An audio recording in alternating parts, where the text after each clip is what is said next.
also the additional skills that they have been helped to by our hard-working work coaches. Only. Unemployment may be falling now, but numerous forecasts suggest the effect of Brexit may reverse or stagnate this decline. What assessment has the government made of the ability to scale up support in the already overstretched Job Centre Pluses if, as many expect, unemployment begins to increase in the future if these cuts go ahead? I thank the Honourable Lady for that question, and I would just like to direct her attention to the National Audit Office report of 2005, which says one of the department's main needs is flexibility in the amount of accommodation it uses. I'd like to reassure her that we are making sure we retain enough flexibility within the system to be able to cope with future changes in the jobs market. Mr. Richard Graham. Mr. Speaker, for those out of work or in other difficulties, it could be incredibly useful if organisations like the CAB, the Job Centre Plus, council offices, local law centre and possibly agencies for those with disabilities were found in the same place, more or less co-located. Could the Minister update the House on the extent to which regional Job Centre Plus managers are discussing this with local authorities? I thank the honourable gentleman for that, and whilst I do not intend to give a blow-by-blow account of the sensitive commercial negotiations, he will be aware that we are working very closely with local authorities, with the voluntary sector, with the education sector, to make sure that we can put in place co-locations. And I would direct him to the co-location that has taken place in Lincoln, which has proved to be a beacon of how we can best deliver services. Tracy Brabin. Thank you, Mr. Speaker. Some of my constituents don't use the internet, and they use the Job Centre resources to complete their job search. With the closure of Batley Job Centre, will the Minister confirm that she'll reimburse those who wish to travel to use Dewsbury Job Centre for visits which, while not mandatory, are absolutely and utterly essential? Yeah. I thank the honourable lady for that question. What we are looking at is how we can best support the vulnerable. She makes a really important point about those who are not able to function with their claims online, and I think it's really crucial that we continue to look at how our work coaches can work with them to make sure that provision, whether it be in the shape of outreach or whether it be at a different location, is best tailored to their needs. Mark Pritchard. Speaker, Wellington Job Centre Plus is due to relocate to Telford later on this year. Telford is 4 miles away. Whilst we have record employment in Shropshire and in my constituency, which is most welcome, what can the Minister do to mitigate the increased costs for those who are long-term unemployed to get from Wellington to Telford to seek work? I thank my honourable friend for that question. Many job seekers will already travel more than 4 miles to access their nearest job centre, and it is important that we remember not only that, but that people in employment will also be travelling significant distances in their daily commute. What we are seeking to do is to find the best solutions for individuals, to look at outreach, to look at co-location, to find ways that people can access services online, and where possible we can minimise the disruption to the ways in which they're looking for work. Mary Black. The DWP Administration Centre in my constituency is closing. 300 jobs will be transferred out of Paisley. Can the Minister tell me if there has been any assessment or consideration made as to the economic impacts that this will cause on the area, and whether there's been any consultation whatsoever, and if not, why not? The most important aspect when it comes to relocations like that is, of course, the staff, which is why we've been working closely with all of our DWP staff to make sure that we find roles for them elsewhere and give them the assistance they need should we choose to relocate them. James Berry. Speaker, many of my constituents who use the Job Centre also use the Council's housing services, so can I welcome the decision to move Kingston Job Centre to the Council offices when its lease expires in a few months, which will be much more convenient for my constituents.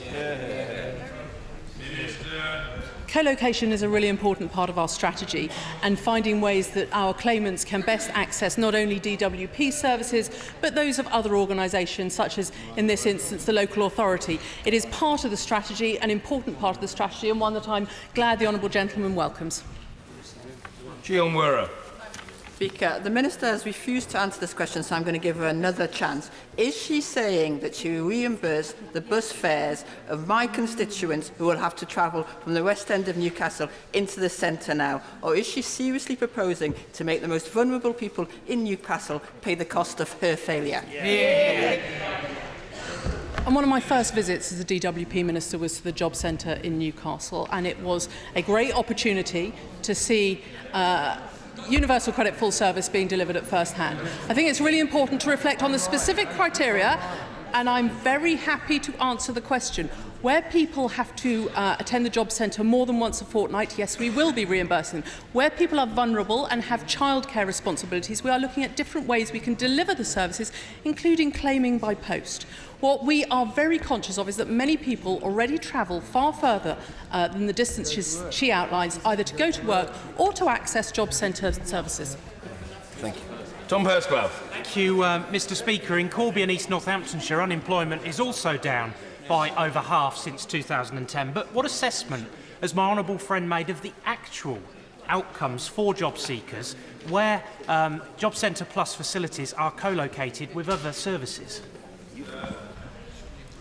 I thank the honourable gentleman for that question. I think it's really important to reflect on some of our successful co-locations. I highlighted earlier in the City of Lincoln, where we have worked very closely with the local authority. The outcomes for job seekers who are able to access many services in the same place are as good or better than individual job centres. And I think it's really important that we do not get hung up on the bricks and mortar, but actually focus on the services that our work coaches provide to those people looking for work. Carol Monaghan. In a written question on the 23rd of January, I asked the Secretary of State what the criteria are for the equality analysis, and I was told that the criteria requires us to pay due regard to Equality Act 2010. We will be undertaking an equality analysis, which will include feedback from public consultation. Now, as the only promotion of this public consultation has been by myself and my colleagues, how can the Minister ensure that due regard has been given to Equality Act 2010? In fact, there are also notices in all of the Job Centre pluses indicating that this consultation is ongoing. We have communicated with our claimants, and it's really important that it's their views that feed into this process. Ian Murray. Mr. Speaker, does the Minister or the Minister's Department think there's any correlation between the ease of access to job centre facilities and those seeking work? And can she also give a cast-iron guarantee that anyone will not be sanctioned as a result of job centres being closed in a locality? What we do know, very clearly, is that those claimants who are on universal credit full service are spending more time looking for work, and the vast majority of those job searches are done online, and they are more successful. What is important is that individual claimants have a relationship with their work coach so that when circumstances change, and I had it highlighted to me in a Westminster Hall debate relatively recently, what if somebody misses their bus? What if the connection means that they are late for an appointment with their work coach? It's really important, and we want this through universal credit, people to have a good relationship with their work coaches so that they give them the information. And it's critical that should someone miss an appointment, that they actually tell us the reason why. Lisa Cameron. As Chair of the Disability All-Party Parliamentary Group, I'm extremely concerned that closing job centres makes attaining employment even less accessible for disabled claimants. Will intensive supports which are needed in person, not online or via post, be afforded to this group? And will home visits be afforded to all disabled constituents? I thank the Honourable Lady for that. Of course, many disabled claimants do access our services very successfully online. But as I have said, DWP has a home visiting service which we can extend to all disabled claimants who ask for it, where their circumstances mean that they find it difficult to get into a job centre. What we want our work coaches to do is to provide tailored support to each of their claimants, to have a relationship with them and to understand their specific needs. Sir Andrew Slaughter. Thank you. It's difficult to square the Minister's claim that she is merging smaller job centres into larger ones with her plan to close Hammersmith, our busiest job centre in our main town centre. Coming on top of the closures of courts, post offices and police stations, isn't this the hollowing out of vital public services from our towns and cities? No, it's not the hollowing out of public services. It's finding the best way to deliver services to our job seekers at the most cost-effective price to the taxpayer. Alison Thewlis. The proposal to cut the back office functions at Corona House and Portcullis House in my constituency came in the back of the proposal to shut the Job Centre Plus office in Bridgeton, one of 8 being closed in the city of Glasgow. And before that consultation had actually even concluded, it closes tomorrow. This proposal is a bolt from the blue, with no consultation with agencies in the city or with the Scottish Government. What does this government have against the people of Glasgow? The honourable lady will have heard me say earlier that my honourable friend, the Minister for Employment, was in Musselburgh just 2 weeks ago. She will remember that the claimant count in her constituency is down 42% since 2010. Paul Blomfield. Thank you, Mr. Speaker. The Minister's talked a lot about job seekers choosing the job centre that works best for them. For many of my constituents, that is the one on Eastern Avenue, which she is proposing to close. She's talked about more than fortnightly claimants, but does she not recognise, even for fortnightly claimants, the huge additional travel costs that she is imposing on those who can least afford it? He will, of course, be aware that we expect claimants to be prepared to travel up to an hour to seek work. And it's really important that we get the feedback from claimants, that we talk to our staff, we understand the impacts. And as I've said, we're looking at outreach options. We can do DWP home visiting. Many claimants will be able to conduct their claims either online or by post. Mr. Alan Brown.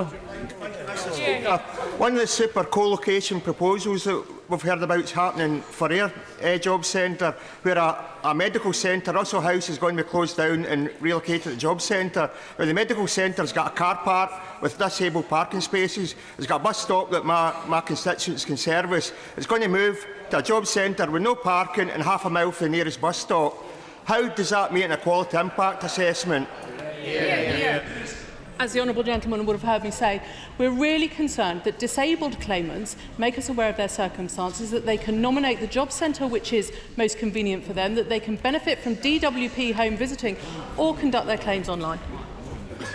Chris Bryant. The Rhondda has one of the highest unemployment rates in this country, so how on earth does it make sense to close the debt management service, the only one in Wales, which is in Porth, in Aldway House in the Rhondda, taking the 93 jobs and sending them somewhere else? And for that matter, why on earth are they closing the office in Llanelli as well? Is it the plan just to put everything in Cardiff? Because I'd simply say, like the Prime Minister said last week, yes, Cardiff is in Wales, but not all Wales is in Cardiff. No, of course it isn't the plan to put all services in Cardiff, and what we're seeking to do, as the honourable gentleman would have heard me say many times, is make the best use of our estate, to learn from what claimants and our Job Centre Plus staff are telling us about these proposals, and to make sure that we get value for money for the taxpayer. Patrick Grady. Mr. Speaker, the DWP said it wanted to reduce its estate by 20%, but in Glasgow it's closing 50%. And in Inverness, where I grew up and my father once worked at the job centre, they're reducing locations by 2/3. Why is Glasgow losing out disproportionately? He will, of course, be conscious that the Job Centre Plus estate in Glasgow has grown up historically and has many more smaller job centres than other parts of the country. This is about making best use of the premises that we have and making sure that we don't have empty desk space in our buildings. Heidi Alexander. Thank you, Mr. Speaker.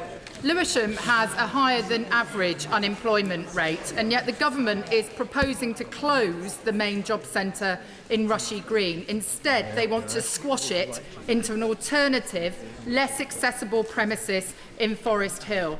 It defies common sense, to be honest. Will the government minister confirm that she will seek to find alternative premises in Lewisham Town Centre? This isn't about squashing anything, it's about making sure that we have full desks in buildings and not empty desks. And in some instances, we have job centres where there are more than 20% of the desks unused. She will, of course, be aware that unemployment is down nearly 5% across London since 2015. And it's really important that we make the best use of the facilities we have and get the best value for taxpayers. Hannah Bardell. Thank you very much, Mr. Speaker. The DWP guidance says that it is reasonable expectation that claimants travel to an office within 3 miles or 20 minutes. She plans to close the Broxburn Centre in my constituency, which is 6 miles and 30 minutes. Given this closure is in breach of her own guidelines, will she reverse this decision? And if she won't, will she put on a free bus that's accessible for my constituents and everyone else's constituents so they are not left out in the cold? Because the circumstances she outlines are outside the ministerial criteria, that's exactly why we're having a consultation with the public on it. Jim Cunningham. Thank you very much, Mr. Speaker. Torrington Avenue in my constituency is due to be closed and moved into the centre of the city. Does the Minister not realise this is of great inconvenience and great cost to my constituents who are in one of the least well-off areas in Coventry? What's she going to do about it? The honourable gentleman will of course be aware that we expect job seekers to be prepared to travel up to an hour for work. This is about making the best use of the DWP estate that we have and making sure that there aren't empty desks in job centres up and down the country. Natalie McGarry. Thank you, Mr. Speaker. Contrary to the Minister's assertion, at meetings with DWP ministers and representatives before Christmas, it was confirmed to Glasgow's MPs that the department used Google Maps. The government has stated it's consulting where service users would be forced to travel more than 3 miles and more than 20 minutes on public transport. I checked, it takes 23 minutes at a distance of 3 miles from Easterhouse to Shettleston. Given that I made the Minister aware of this omission in last week's Westminster Hall, can the Minister tell my constituents why Easterhouse was not included in the consultation initially or subsequently?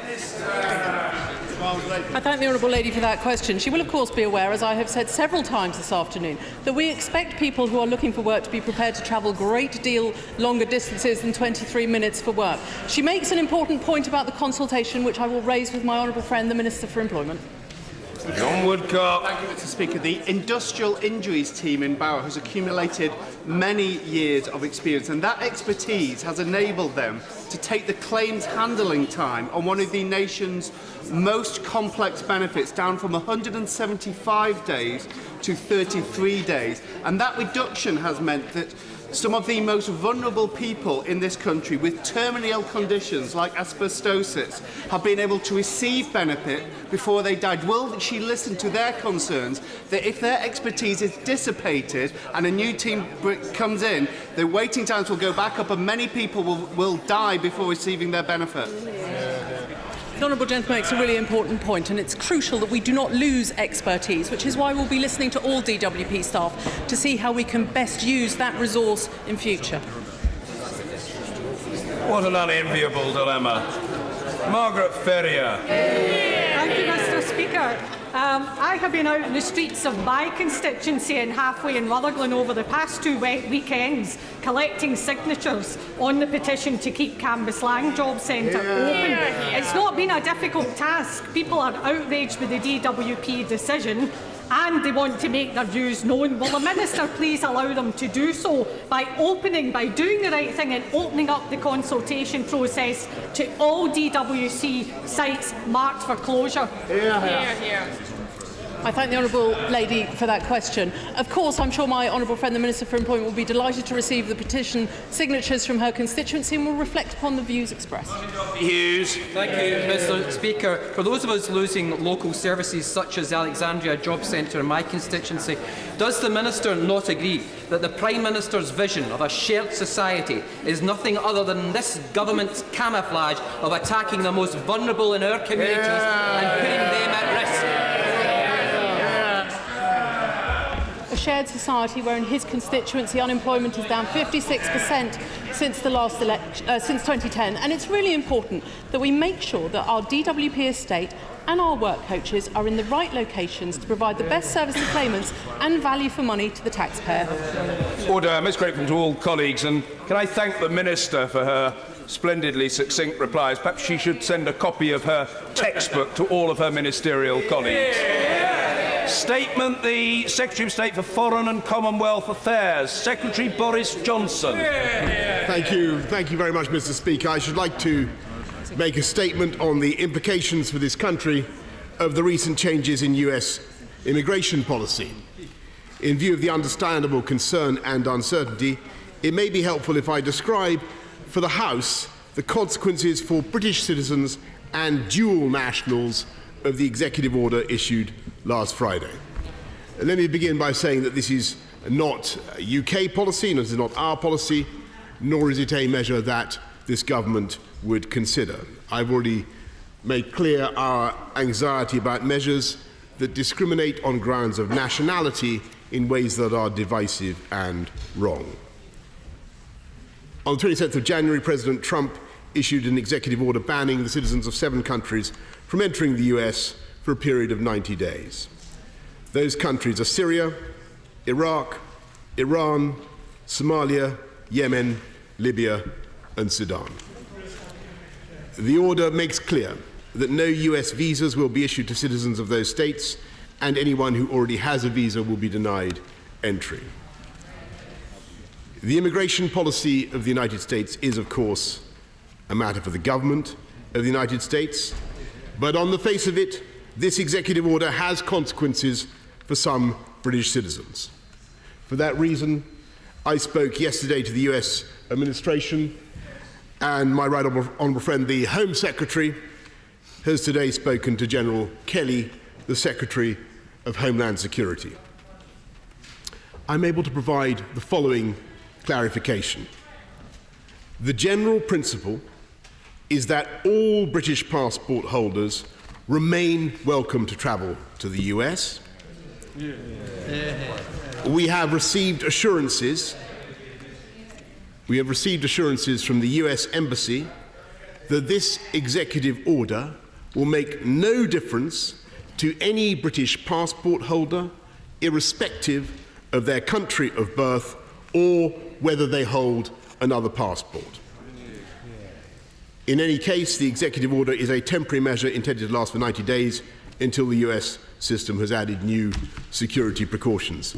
This is, of course, a highly controversial policy which has caused unease, and I repeat that this is not an approach that this government would take. But let me conclude by reminding the House of the vital importance of this country's alliance with the United States in defence, intelligence, which I'm sure they appreciate and understand on that side. On defence, intelligence and security, we work together more closely than any other two countries in the world. That relationship is overwhelmingly to our benefit. The Prime Minister's highly successful visit to the White House last week underlined the strength of that transatlantic alliance. Where we have differences with the United States, we will not quail from expressing them, as I have done today. Order. Let me just say to the House that it is obvious that there is huge interest in this matter, which colleagues can rely upon me to accommodate. I understand the strength of feeling, but the Foreign Secretary's statement, and indeed upcoming his answers to questions, must be heard. The Foreign Secretary. Where we have differences with the US, we will not hesitate to express them, as I have done today. If they were listening, if the members opposite were listening, as the Prime Minister did yesterday, as she did indeed in her excellent speech in Philadelphia last week. But we also repeat our resolve to work alongside the Trump administration in the mutual interest of both our countries. And I commend this statement to the House. Emily Thornberry. Mr. Speaker, let me start by saying this. I'm sure that the whole House will want to join me in expressing our sorrow at last night's gun attack on a Canadian mosque, which left 6 dead and 8 injured. They were all victims of hate, and we are all under a duty to stand up to hate, whenever and in whatever form it appears. I thank this Foreign Secretary for advance sight of his statement. I have to say, I thought there were a few pages missing, but apparently not. And so I hope that, Mr. Speaker, you will allow me to ask some questions on details that were missing from this statement, and also to ask about its timing. First, on the detail. As the Secretary of State knows, there are thousands of people in Britain who live here on a permanent basis, but who are also nationals of the 7 listed countries, and they have no dual citizenship. Many of them are here with indefinite leave to remain, having fled persecution or war. Can the Secretary of State confirm, based on what he has said today, that these thousands of British residents are now barred from travelling to the United States? People like Dr. Hamaseh Taheri, an Iranian national living and working in Glasgow, who on Friday was told that she wasn't allowed to fly home from Costa Rica because she was going to need to change planes in New York. Similarly, if a Somali national with a temporary US visa is currently in the UK visiting their family, can he confirm that they cannot now return to the US under these rules? I hope he can clarify these points. Turning now to the timing of this announcement. This order was issued at 9:45 on Friday UK time. It then took Number 10 until midnight on Saturday, a full 27 hours later, to say that they would consider the impact on UK nationals. It then took the Prime Minister until Sunday morning to tell the Foreign Secretary to telephone the White House, and it took him until midday on Sunday to call the travel ban divisive and wrong. That is 38 hours. 38 hours, Mr. Speaker, to have the courage to say what everyone else was saying on Friday night. And finally, 46 hours after the executive order, we got clarification that UK nationals and dual nationals would not be affected. If this was because the wheels in Washington were slow to turn, it might be understandable. But look at Canada. They were immediately in touch on Saturday with their American counterparts, and by that evening, they had secured the travel rights of Canadian nationals a full 17 hours before we had secured ours. So can I ask the Secretary of State, Canada is supposed to be 5 hours behind the UK, so why were they a day ahead of us when it came to resolving this issue? And finally, a point on timing. The order was signed barely an hour or two after the Prime Minister had left the White House. Can he tell us, in their discussions about terrorism and security, was this imminent order mentioned? Because I don't know, Mr. Speaker, what's worse, that the President would have such little respect for the Prime Minister that he wouldn't think of telling her, or that he did, and that she didn't think it sounded wrong. If it was the first, it would hardly be a surprise. But if it was the latter, then we really do have a problem, Mr. Speaker. Because when it comes to human rights, when it comes to women's rights, when it comes to torture and the treatment of minorities, President Trump is already descending down a very dangerous slope. And when that happens, we need a Prime Minister who is prepared to tell him to stop, not one who simply proffers her hand and silently helps him along.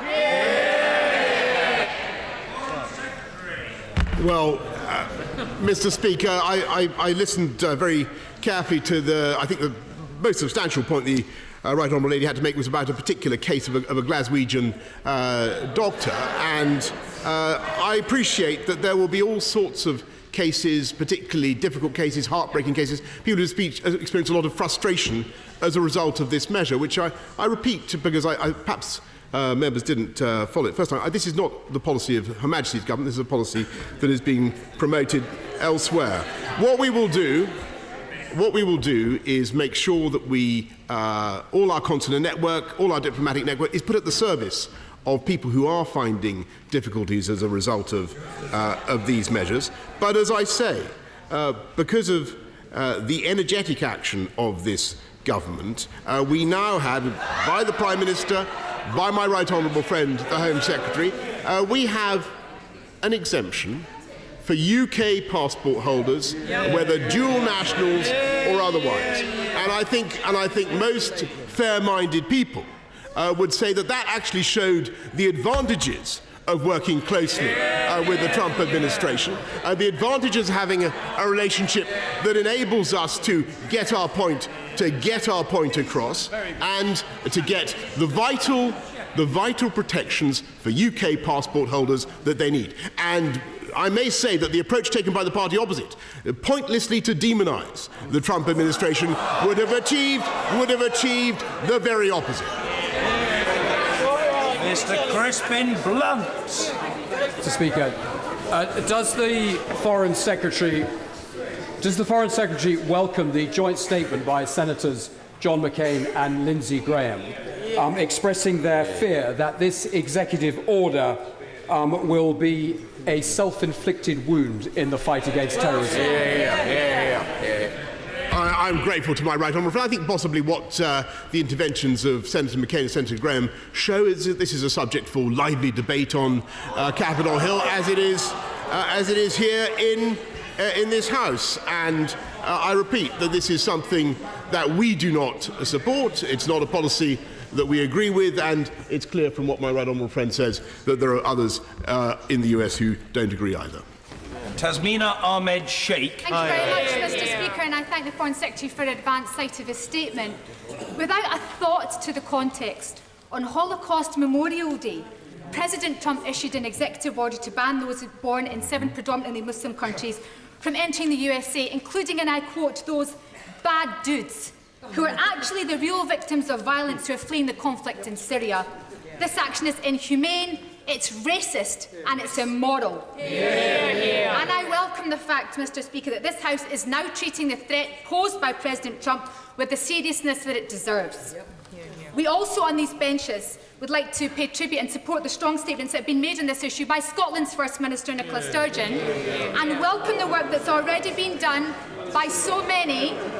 You can learn some lessons from Scotland's First Minister and pay tribute to the work being done by so many on the ground in Scotland, particularly Women for Independence, Mr. Speaker, who provided moral and practical support to those who have been unjustly affected by this despicable action. But can I ask the Foreign Secretary, given the Prime Minister's blossoming and frank relationship with President Trump, did she know in advance that the President was to issue this order, which has concerned so many of our citizens? And does he agree with senior national security experts in the US and elsewhere that this will have national security implications for the UK, given that the US administration has now adopted Daesh's false narrative that theirs is a conflict between the West and Islam? If we want to be a global leader, this government needs to show global leadership. Where is it? The Prime Minister has been tested, and she has failed on this, her first challenge. Well, as the Honourable Lady will know, when it comes to tackling the scourge of Daesh, and she's absolutely right, this country is the second biggest contributor to military action in strikes against Daesh in Iraq and in Syria, and we continue to be the second biggest donor to the humanitarian crisis in that region. And everybody in this House should be incredibly proud of the leadership that the UK is showing in that respect. Mr. Speaker, I have already made my views about this. I don't see. It is up to members of the House of Commons, if they wish to exhaust the wells of outrage and the denunciation of this policy. I've made my position clear. I made it clear yesterday. I said it was right. I said it was wrong to promulgate policies that stigmatise people on the basis of their nationality, and I believe that very profoundly. What we have done in the last few days, is to intercede on behalf of UK nationals, which is our job, and UK passport holders, and we have secured very important protections for them. Dr. Julian Lewis. Trump is what we might call a known unknown. We know that he will do and say unpredictable things and often just as quickly abandon those positions. He will learn as he goes along. And what we have to remember is that our security and that of Europe depends on the Atlantic Alliance. So does my right honourable friend agree with me that there must be no question of our refusing to welcome him to these shores in the hope of setting him along the right path as soon as possible to our mutual benefit? Well, my right honourable friend is entirely right in the sense that the Prime Minister succeeded the other day in getting her message across about the North Atlantic Alliance, about NATO, and President Trump affirmed very strongly his commitment to that alliance. It's vital for our security, particularly the Article 5 guarantee. And the new President is, I think, very much in the right place on that. And it is totally right, that, and he said so, it is totally right, of course, that the incoming president of our closest and most important ally should be accorded the honour of a state visit. That's supported by this government, and the invitation has been extended by Her Majesty the Queen quite properly. Yvette Cooper. Thank you, Mr. Speaker. This is not just about the impact on British citizens. Yes. One of our closest allies has chosen to ban refugees and target Muslims. And all he can say is that, well, it wouldn't be our policy. That is not good enough. Has he urged the US administration to lift this order, to help refugees, and to stop targeting Muslims. This order was signed on Holocaust Memorial Day. Which makes it for the so sake much of worse. history, for heaven's sake, have the guts to speak out.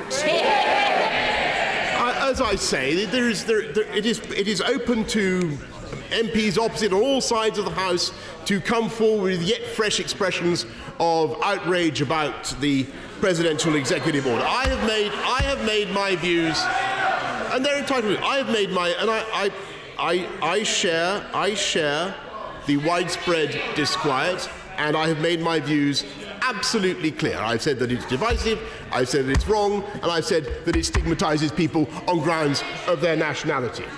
But what I will not do, which is what I think the party opposite would do, is disengage from conversations with our American friends and partners in such a way as to do material damage to the interests of UK citizens. What we have secured are important protections for people in this country, and that is the job of this government. Sir Simon Burns. Thank you, Mr. Speaker. Given our newfound closeness with the Trump administration, what plans does my right honourable friend have to try and persuade the administration after the 90 days to abandon what to many is a despicable and immoral policy? And would my right honourable friend agree in paraphrasing a far wiser president, John F. Kennedy, that those that ride on the back of a tiger end up inside it? Well said, Burns.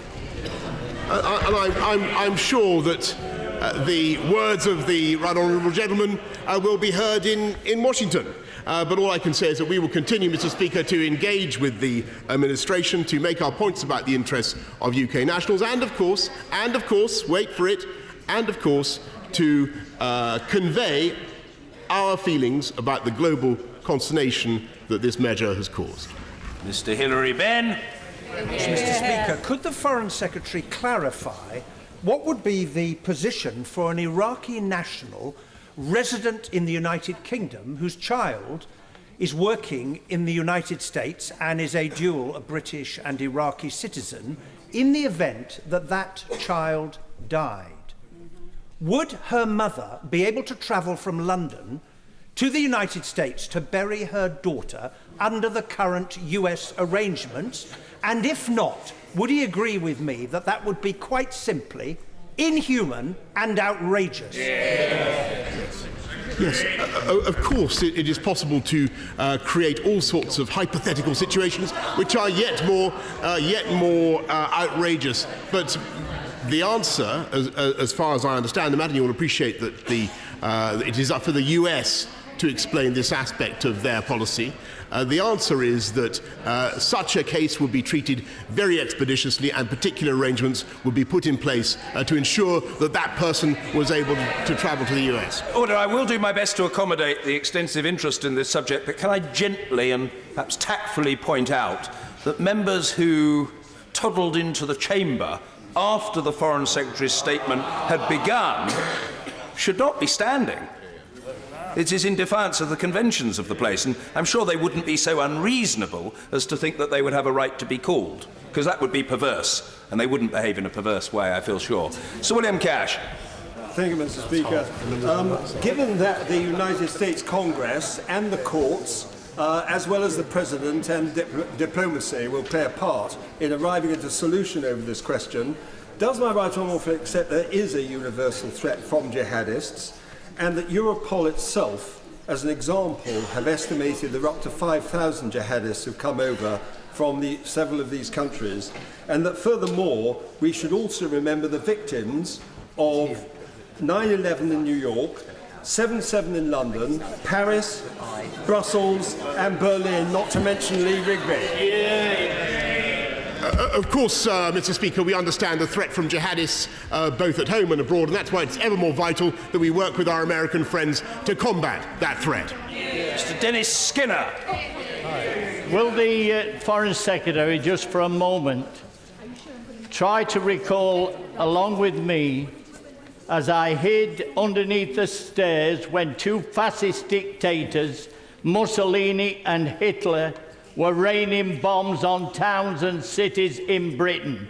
Now this government's hand in hand with another fascist, Trump. And what I say to him, do the decent thing and ban the visit. This man is not fit to walk in the footsteps of Nelson Mandela. Well, I hesitate to say it, but the honourable gentleman's memory must be at fault if he thinks Mussolini rained bombs on this country. But I hear the comparison that he makes. I don't accept that comparison. I believe it's our interest to work with our American friends and partners to show our disquiet where that is appropriate and to get the best deal for UK nationals and dual nationals. John Redwood. When President Obama imposed a similar ban on a single country in 2011, American democracy ensured it did not last and other action was taken. Can't we rely on American democracy this time to do the right thing and take the right moral pose? And isn't it British ministers' jobs to speak for British policy? My right honourable friend is entirely right, and indeed the member for Reigate has already pointed out that there is disquiet about this policy already on Capitol Hill, and I have no doubt whatsoever that the American political system will help to introduce the requisite balances in the end. It's our job to intervene now and get the best deal we can for UK nationals. Mr. David Lammy.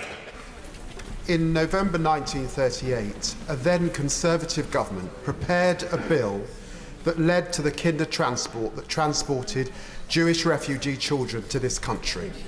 Doesn't the Secretary of State realise that in making his statement he should uphold the Geneva Convention and speak truth to power in the United States? He's let the House down and his job down. I have to say that I think the honourable member is taking sanctimony to new heights, and in fact most fair-minded people would say that we have been very clear with our friends in America that we don't agree with their policy. We disapprove of discrimination on grounds of nationality, and but we've worked with them to get the best possible outcome for UK nationals and dual nationals. But we have also made clear to the American administration, as I'm sure he would approve of, the widespread consternation that is felt by individuals such as him around the world. Anna Soubry. Thank you very much, Mr. Speaker. Can I congratulate the Foreign Secretary in condemning America's policy, which on any standards is completely unjustified. I am also, like many of us, delighted that Sir Mo Farah is apparently now going to be able to go home and see his wife and his children. Would the Foreign Secretary agree with the words of Sir Mo Farah when he described this policy as being based on nothing more than prejudice and ignorance? I savour the rare congratulations from my honourable friend on any matter whatever, but I'm delighted, of course, particularly delighted that Sir Mo Farah is able to continue to go back to the United States, where, of course, he trains and is able to get fit to win the many medals that he does. Angela Regal. Thank you, Mr. Speaker.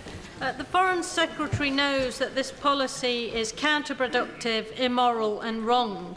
His attitude and his approach has been to get an exemption for UK citizens from it and invite the perpetrator of it to a full state visit. This doesn't seem like the wholehearted condemnation that this House would deserve. And what is he going to do to make it absolutely clear, in no uncertain terms, to this American administration that this kind of discrimination is counterproductive, wrong and immoral? Well, to the right honourable lady, she's just said that the policy is counterproductive, immoral and wrong. I've said that it's divisive, discriminatory and wrong. If anybody thinks there's a substantial difference between our two positions, then I invite them to write to me and explain. And Nadeem Zahawi. Thank you very much, Mr. Speaker.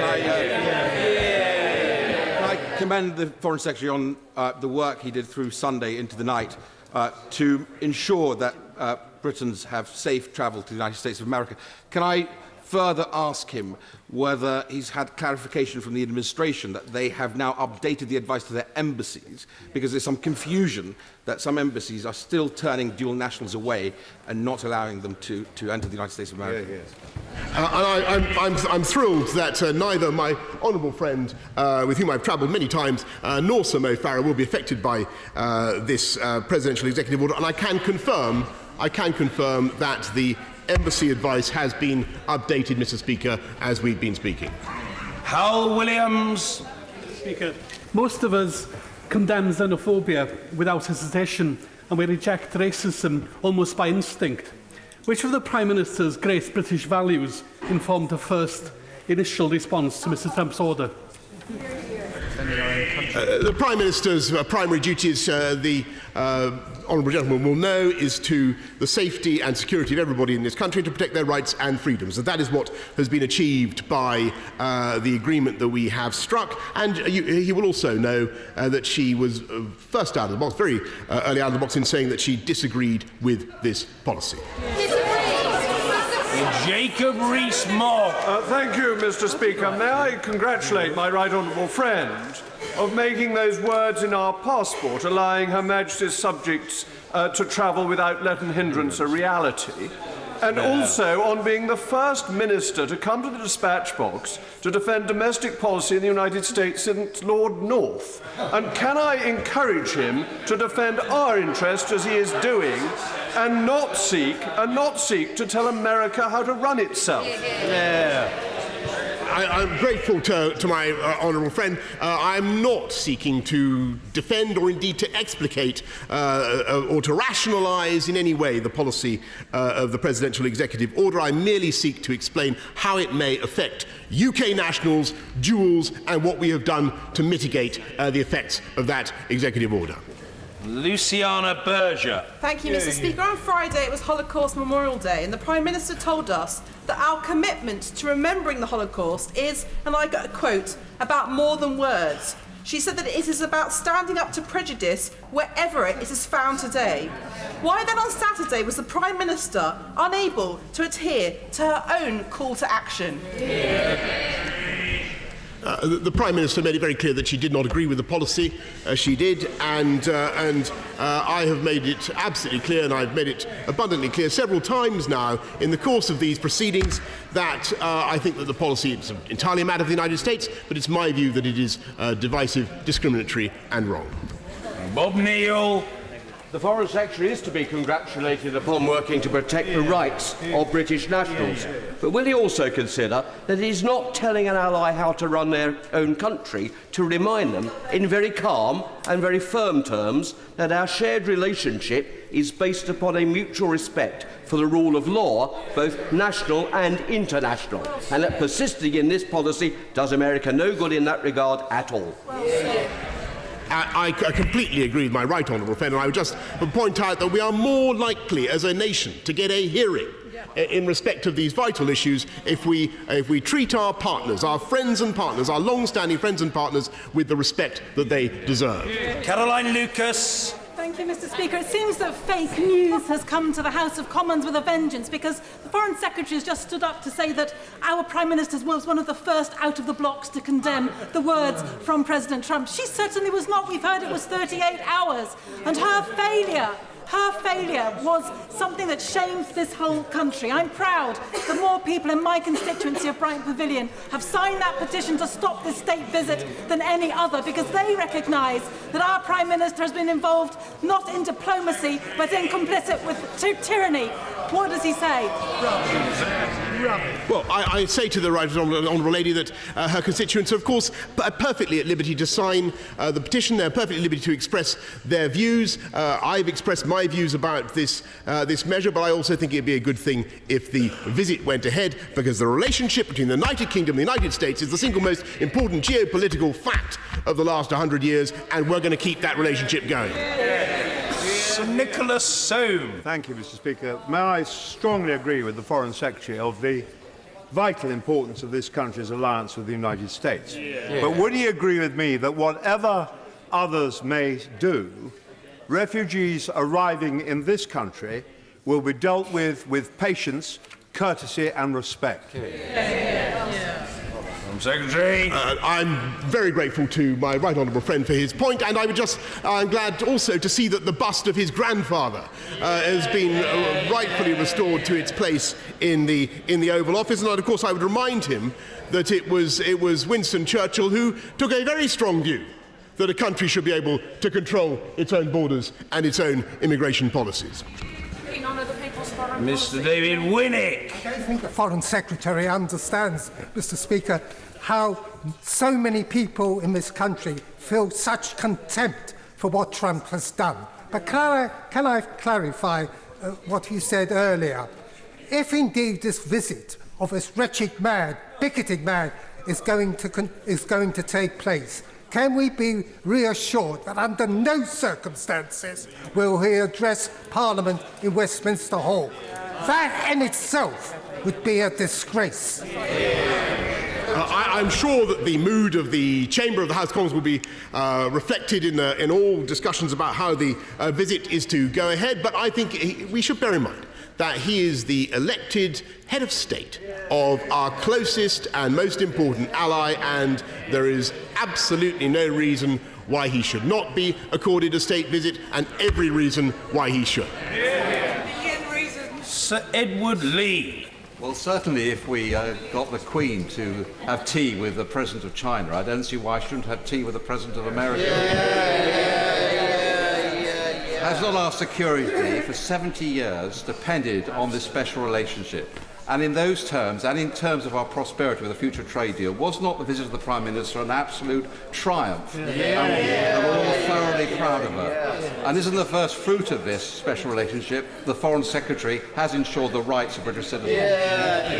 I must say that I do agree with my right honourable friend about the Prime Minister's visit. I do think it was a very great success, and they evidently kindled an important relationship, and the parallels that were drawn extensively in the US commentariat between Ronald Reagan and Margaret Thatcher, between our Prime Minister and the new American President, were, I think, very apposite, and we can look forward to a new era of security and stability working together with the US.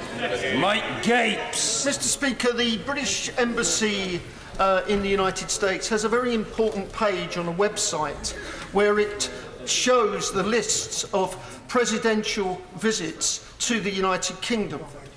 Can the Foreign Secretary confirm that George W. Bush was president for more than 2 years before he made a state visit, that Barack Obama was president for more than 2 years, and that many previous presidents didn't have state visits at all, although they did visit this country in their duties? Why on earth has Teresa the Appeaser got him here within a few months?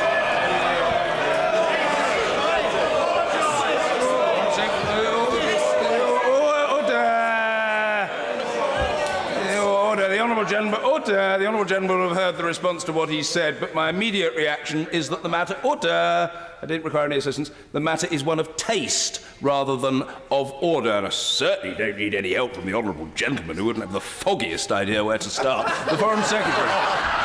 Well, then, Mr. Speaker, may I say, with your guidance, therefore, that I do find it distasteful to make comparisons between the elected leader of a great democracy, the elected leader of a great democracy, and 1930s tyrants. I really have to say, I think it is inappropriate. As for the protocol. As for the exact protocol, Mr. Speaker, of when the visit should take place, that is something about which obviously the Honourable Gentleman cares very deeply. I can't give him any guidance about that. That is a protocol matter.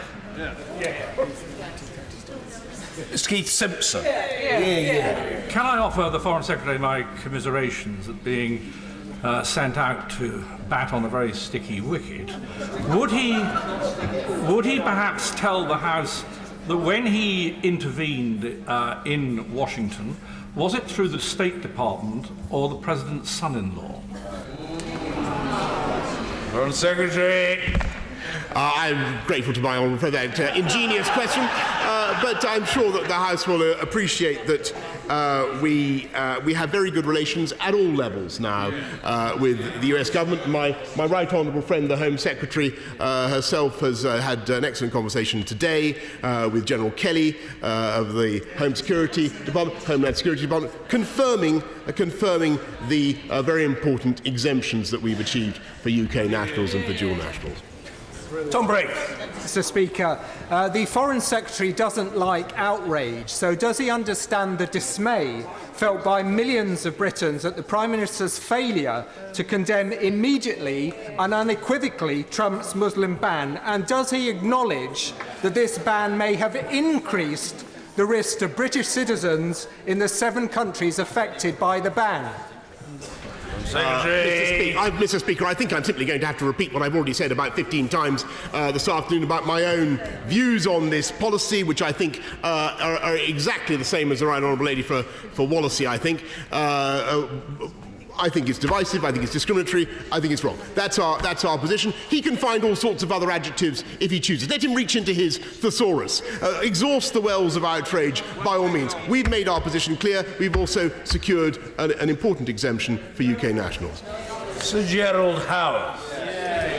As recent barbaric attacks across Europe demonstrate, we all face a continuing threat from Islamic fundamentalism, which we are all trying to address in our different ways. Whilst we may not have adopted the same policy as the United States, surely this is a matter for the newly elected administration in America, its courts and its people, and that our position has been immensely enhanced by the fantastic visit by our right honourable friend, the Prime Minister, where Britain now has influence thanks to her. May I just say something in defence of that great democracy, the United States of America, which is that if you look at all the migrants in the world, all those who are living in a country other than the one in which they were born, fully 20% of them are in the US.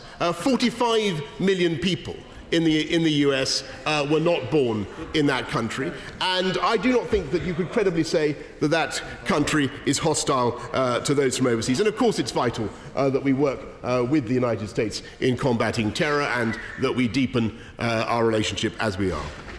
Sir Ian Paisley. Thank you, Mr. Speaker. Can I congratulate the government on a very successful visit to the United States of America and for putting the United Kingdom of Great Britain and Northern Ireland top of the queue.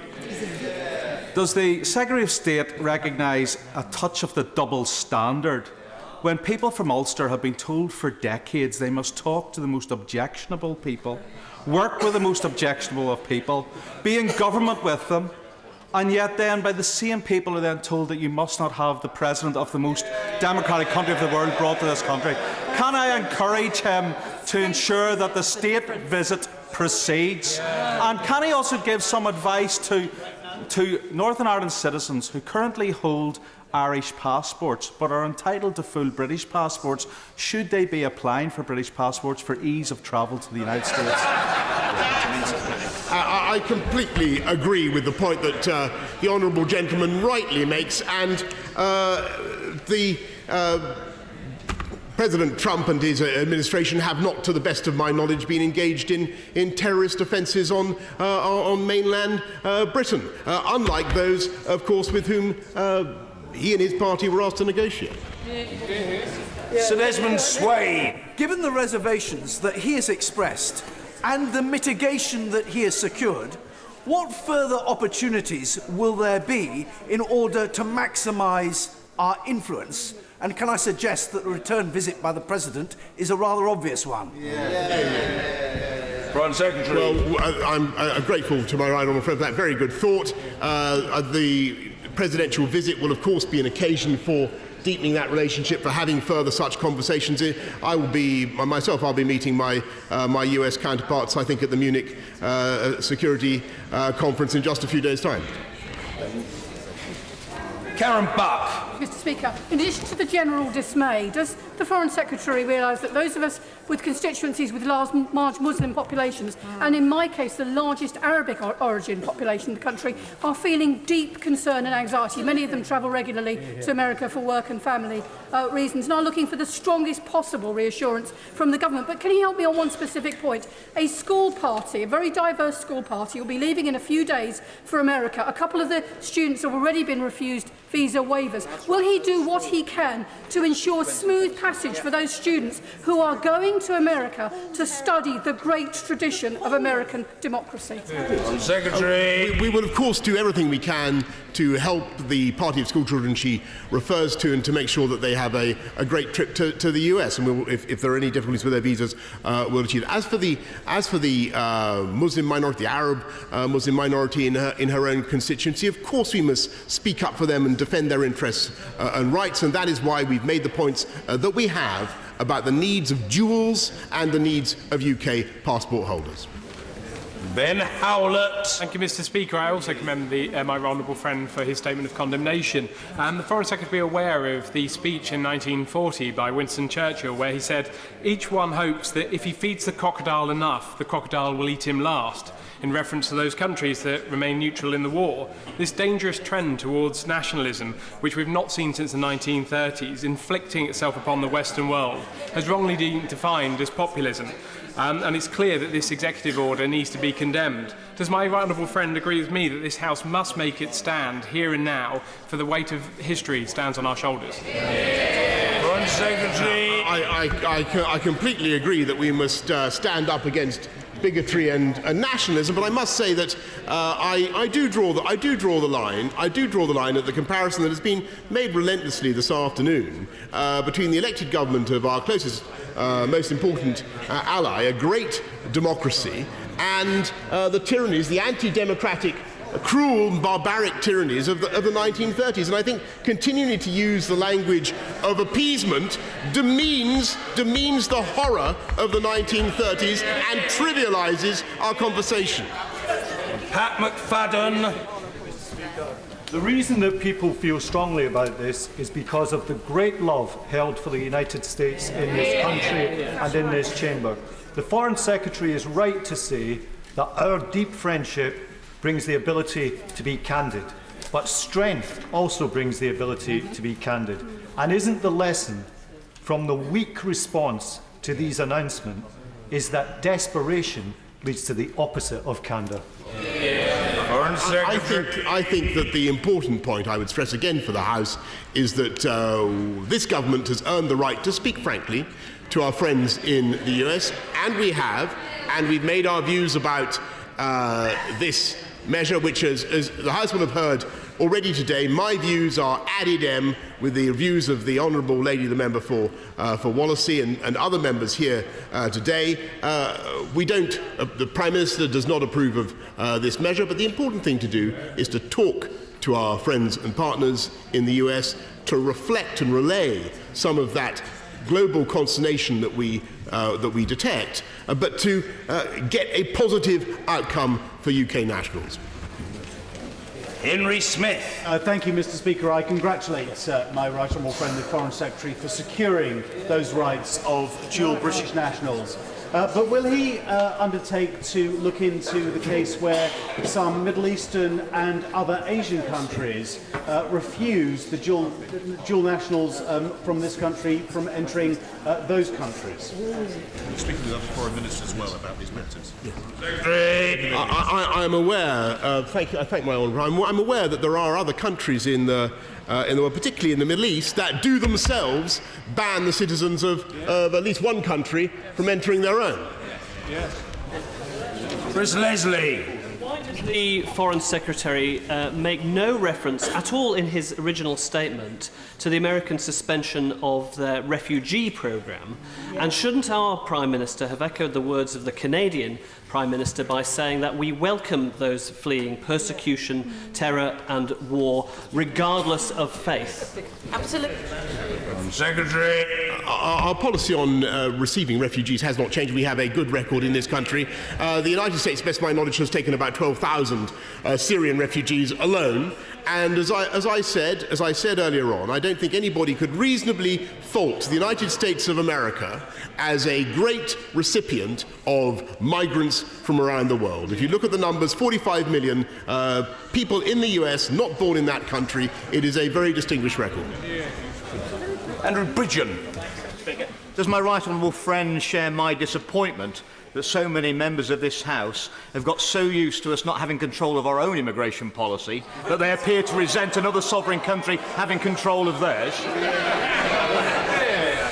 My honourable friends puts it bluntly but accurately. I think that it is absolutely. This is whatever you may think about this policy, and I think there's a wide measure of agreement about this policy across this House. It is the prerogative of the President of the United States, the prerogative of the American government to do this. Ian Blackford.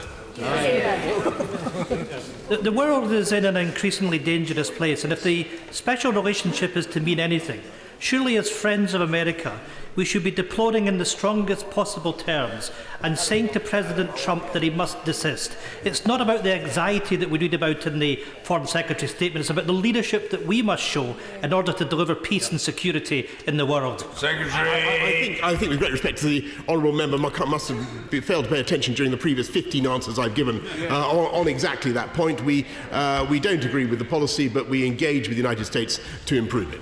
Gerald Gillen. I know the Foreign Secretary understands the fear that this executive order has struck into the hearts of some of our British citizens, particularly as under the Obama administration in my constituency, British citizens of Iranian extraction had their bank accounts closed at UK banks, ostensibly because of US banking rules. Can I urge the Foreign Secretary not to disengage from the USA, but to seek protection and assurances to ensure that this executive order will not lead to further personal financial sanctions for British citizens originally from these 7 countries? I think the Right Honourable Lady makes an excellent my right honourable friend makes an excellent point, and I just remind the House that the reason these particular 7 countries have been singled out, and there's been a certain amount of confusion and controversy about this, is because they were in fact the 7 that were selected by the Obama administration for the withdrawal of the visa waiver scheme for anybody who had been to those countries. Mr. Keith Vaz. Thank you, Mr. Speaker. I am sure that the 3 members of this House were born in Yemen are grateful to the Foreign Minister for allowing us to travel to America. But the position of a British citizen who happens to be an aid worker in Yemen or has visited Yemen for humanitarian purposes, they are caught by this ban because the United States will not allow, as I understand it, he may have other information, those who visited or worked in Yemen, even though they're nationals of Britain, to visit the United States. I'm very grateful to my right honourable member for, and I know that he was born in Yemen, and I know that there must initially have been in his mind some anxiety about exactly how he would be treated were he to go to the US. I'm happy to say that he will face no obstacle whatever because he is a UK passport holder, and nor will any UK aid worker in Yemen because that is what we have achieved. Jake Berry. Speaker, we didn't need the executive order to be signed to realise that this was President Trump's policy, because after all it was an election pledge in an election he then went on to win. If, as we should have known that this was going to happen, did the Foreign Secretary raise this issue at his meeting with President Trump's transition team, or did the Prime Minister raise this when she met President Trump, given that we should have known about it and should have done so? The reality is that conversations between the administration, the new administration, and the UK government have been going on for many months. We, I have to say, became aware of the policy when it was enacted by the President on Friday evening, and since then we have worked very hard to secure the exemptions and protections that we have. Angela Smith. Mr. Speaker, given that the Foreign Secretary has said today that the US President's policy is divisive, discriminatory and wrong, can the House safely assume that he will strengthen any representations he makes on this policy to the US, our friends in the US, by working closely in cooperation and partnership with our counterparts in the European Union and the Council of Europe? Mr. Speaker, we already work very closely, hand in glove, cheek by jowl, locked at the hip with our friends and partners in the EU on matters of common foreign and security policy, and will continue to do so, by the way, once we have left the European Union.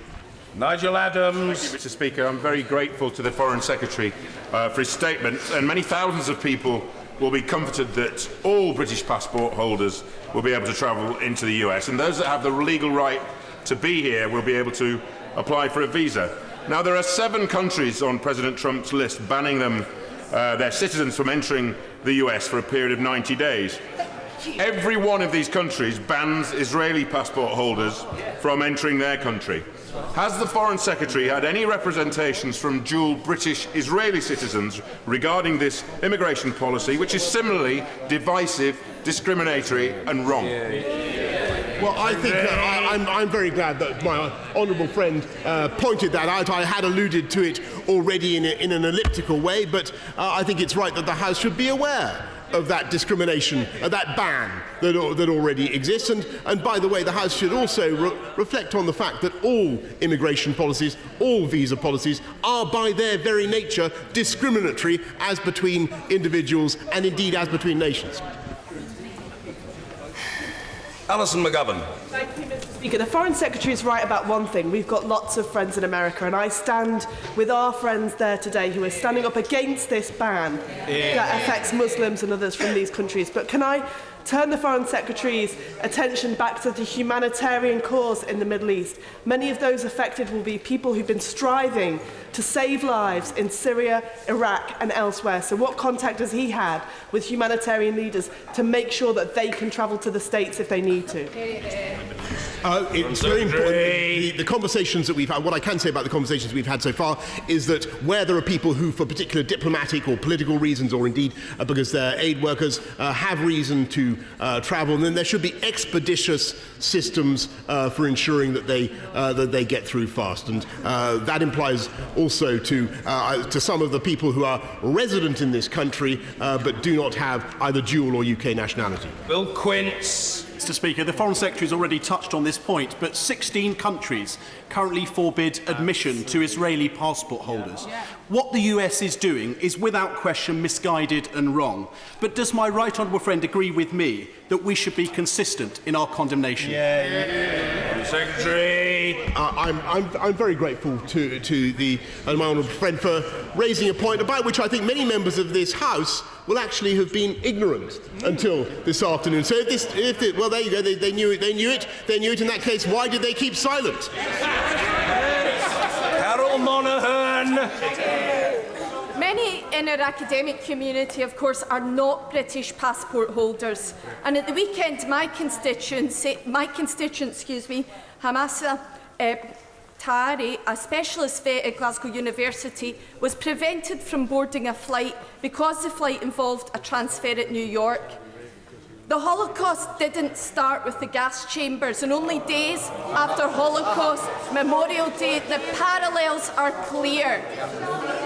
Whilst I welcome the Foreign Secretary's condemnation, will he condemn these restrictions in any discussions he has with his US counterpart? And can he assure the House that the price of trade with the US will not be our complicit acceptance of these new rules?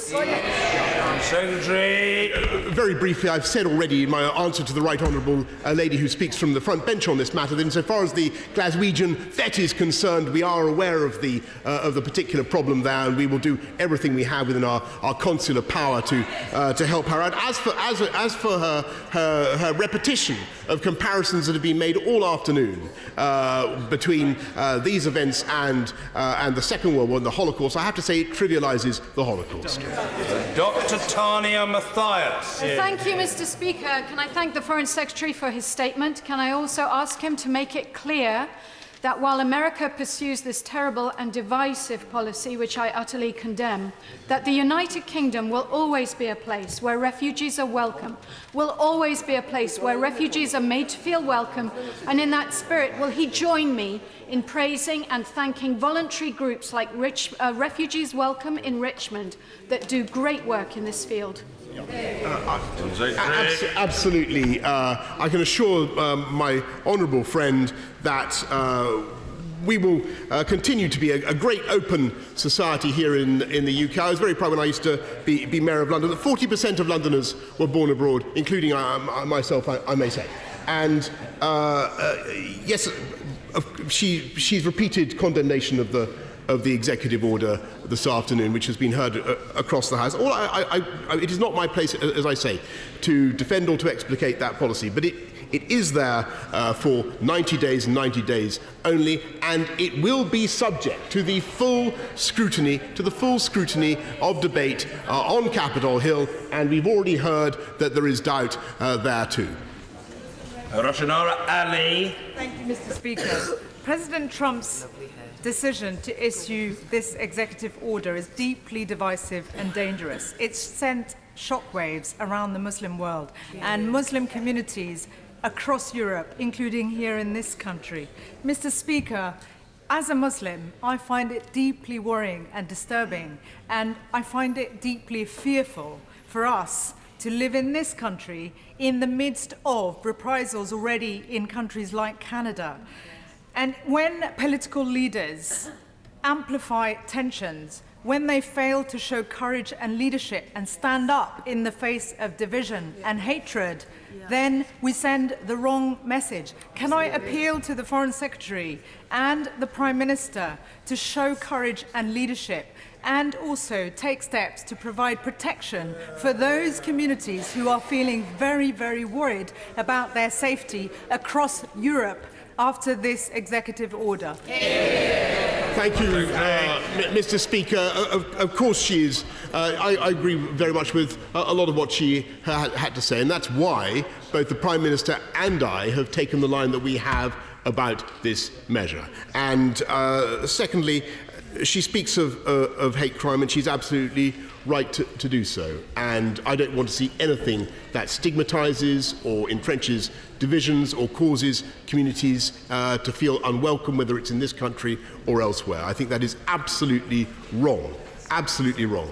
And we take hate crime very seriously in our country, and I think we can be proud of some of the achievements we've made in the last 10, 20 years in cracking down on those who foment mistrust and division between our communities. Robert Jenrick. Thank you, Mr. Speaker. I thought that the Prime Minister's speech in Philadelphia was one of the best expositions I've heard in recent years of the importance of the Atlantic Alliance. And I would urge all honourable members who doubt that to read her speech and see why this is a relationship that is worth holding on to. And would my right honourable friend, in considering these issues, see the warm response that the Prime Minister had from congressional leaders, and redouble our efforts to reach out to them across the aisle as wise counsels and friends of the United Kingdom in Washington? I completely agree with my honourable friend, and there is a wide measure of agreement across the Atlantic about some of those essentials which unite us. The importance of NATO and our collective Western defence, the importance of promoting our values, our beliefs in freedom and democracy, the rule of law, equalities, human rights. Those are shared by many, many people in the Republican Party on Capitol Hill. And of course, they also share our strong desire to develop our trading relations with a new free trade deal. And that was, I think, one of the great achievements of the Prime Minister's visit. Lucy Powell. Thank you very much, Mr. Speaker. I have to say to the Secretary of State that I found the emptiness and the hollowness of his statement today to demean his great office of state. Given that during President Trump's campaign, he very clearly set out that he had a policy for banning Muslims, does he agree that this executive order amounts to banning Muslims? Secretary. No, as you will understand, it does not amount to that. Certain states have been singled out, and as I've said, I believe that to be wrong in the sense that it discriminates against people on the grounds of their nationality. Richard Drax. Thank you, Mr. Speaker. When President Obama came over here during the EU referendum, he voiced his concern of what we were trying to do. And we told him in no uncertain terms it was none of his business, it was entirely due to ours. While friends should be able to speak to each other, does my right honourable friend agree with me that the American people have voted Donald Trump to be their president, and it is their business how they defend their borders. I do agree with him up to this point, that I think it is also our duty, as many members of the House have said today, to make our views clear to the American president about this measure. We don't like it, we do disapprove it, we do think it's divisive, discriminatory and wrong, as I've said repeatedly, but as he rightly says, it is a sovereign government of a friendly country, and they have taken this decision by due process. Order, I'm keen to accommodate remaining interest. If colleagues have been listening, they'll have noticed that the Foreign Secretary has been giving pithy replies, and I would ask now for pithy, single-sentence questions without preamble. If people want to go for preamble,